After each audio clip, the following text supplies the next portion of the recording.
Eto na mga boss, World Cup Apes Part 2. Kung may extra time ka, halika samahan mo ako boss. Let's go!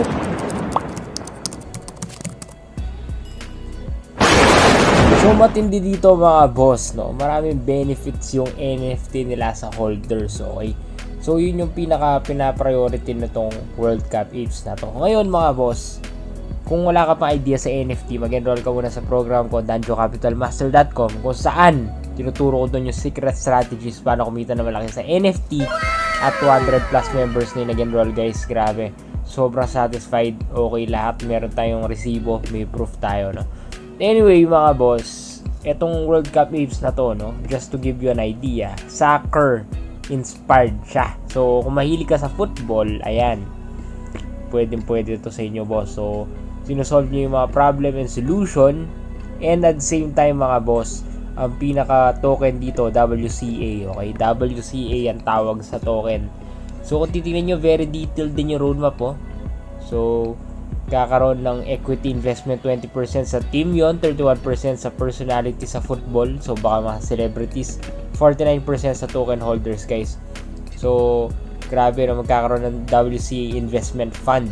Yan yung gagawin nila para ma-leverage, para tumaas yung budget nila, yung mapaikot nila.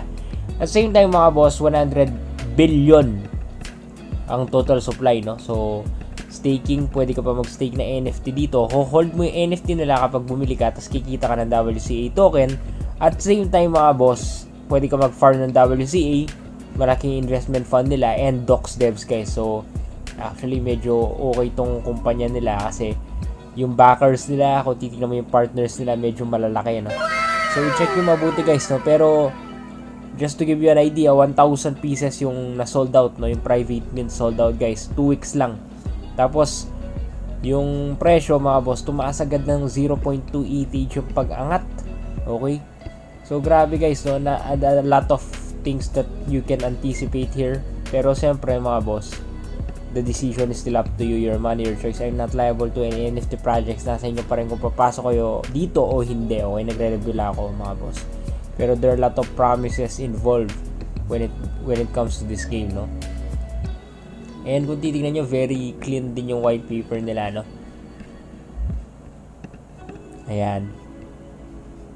So yan yung mga NFTs, token WCA. Okay. Naka-vesting din yung sa team, yung liquidity naka-lock, no? Pero ayan yung creation guys, pati yung pag-create ng roadmap nila, ayan, no? May percentage. Alam nila kung hanggang saan na sila doon sa goal nilang yun.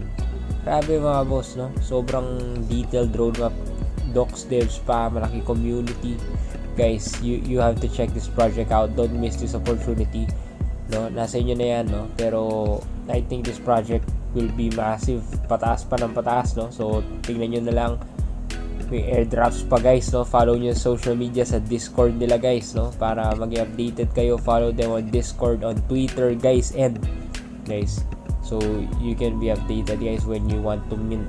Okay, lilitaw dito yan guys. And there's also collections and staking here. At the same time mga boss, no, meron din silang Telegram community and OpenSea para aware kayo.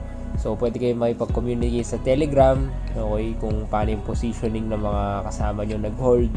Ayan, no, kamukha daw, hair messy daw to, tail gold, teeth gold, okay. So siyempre iba't iba yung properties ng NFT, kaya kung wala ka pa idea, mag-enroll ka muna sa website ko, okay, para may magka-idea ka, para ma-master mo yung NFT at di ka matalo.